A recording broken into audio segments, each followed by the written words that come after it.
کوئی تو ہے جو نظام ہستی چلا رہا ہے۔ اللہ تبارک و تعالی قرآن مجید میں ارشاد فرماتا ہے، امن جعل الارض قرارا وجعل خلالها انہارا وجعل لها رواسیا وجعل بین البحرین حاجزا۔ بھلا زمین کو کس نے بنایا ٹھہرنے کی جگہ، اور جاری کر دیں اس کے درمیان نہریں، اور بنا دیے زمین کے لیے پہاڑوں کے لنگر، اور بنا دیے دو سمندروں کے درمیان پردے۔ آپ اس آیت میں قرار پر صرف غور و فکر کریں تو قرار بمعنی مستقر ہے، یعنی ٹھہرنے کی جگہ جہاں مخلوق آباد ہے اور اپنی زندگی چین و آرام اور خوشی و مسرت سے گزار رہی ہے۔ قرار کے ایک لفظ میں آپ جتنا غور کریں گے، اللہ تعالیٰ کی قدرت اور اس کی شان ربوبیت کے انگنت کرشمے آپ کو یہاں سمٹے ہوئے نظر آئیں گے۔ انسانی زندگی کی بقا اور نشو و نما کے لیے زمین میں کن خصوصیات کا پایا جانا ضروری ہے، کون کون سی ایسی چیزیں ہیں جو اگر موجود نہ ہوں تو انسانی زندگی ان رعنائیوں اور مسرتوں سے یکسر خالی ہو جس سے اب اس کا دامن معمور ہے۔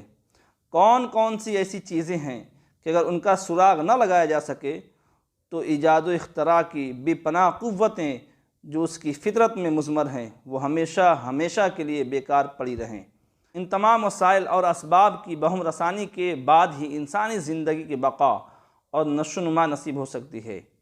غرض قرار کے لفظ میں آپ جتنا غور کرتے چلے جائیں گے، معارف و معانی کا ایک لامتناہی سلسلہ آپ کے سامنے بے نقاب ہوتا چلا جائے گا۔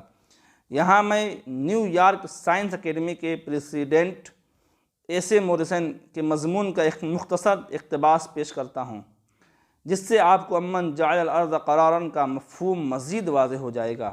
زمین اپنے محور پر 1000 میل فی گھنٹہ کی رفتار سے چکر کاٹ رہی ہے۔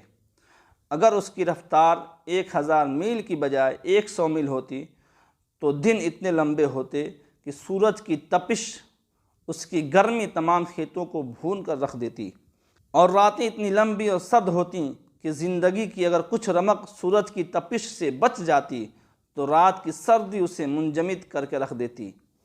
سورج کا درجہ حرارت 12000 ڈگری فارنہیٹ ہے، لیکن زمین کو اس سے اتنی مناسب دوری پر رکھ دیا گیا ہے کہ وہاں سورج کی حرارت اتنا قدر ہی پہنچتی ہے جو حیات بخش ہے، اور اگر سورج کا درجہ حرارت 12000 ڈگری کی بجائے 6000 ڈگری ہوتا تو کرۂ زمین برف کے نیچے دب جاتا، اور اگر 18000 ڈگری ہوتا تو ساری زمین اس کی تمازت سے جل کر راکھ ہو جاتی۔ زمین کا جھکاؤ 23 درجے کا زاویہ بناتا ہے، اور اسی جھکاؤ سے ہمارے موجودہ موسم مناسب وقفوں کے بعد باری باری آتے ہیں۔ اگر اس میں یہ جھکاؤ نہ ہوتا تو سمندر سے اٹھنے والے بخارات جنوب اور شمال میں حرکت کرتے اور اتنی زور سے برف باری ہوتی کہ ساری زمین ڈھک جاتی۔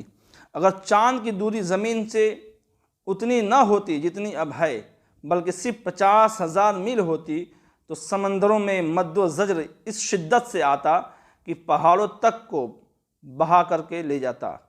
اگر زمین کی سطح موجودہ سطح سے صرف 10 فٹ زیادہ موٹی ہوتی تو یہاں آکسیجن ہی نہ ہوتی اور کوئی جانور زندہ نہ رہتا، اور اگر سمندر چند فٹ اور گہرے ہوتے تو ساری کاربن ڈائی آکسائیڈ اور آکسیجن صرف ہو جاتی اور روئے زمین پر کوئی سبز پتا نظر نہ آتا۔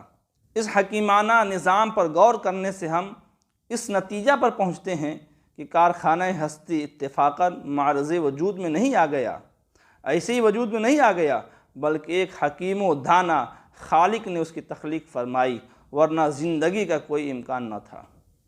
اور وہ کون سی ذات ہے؟ وہی اللہ تبارک و تعالیٰ کی ذات مبارکہ ہے۔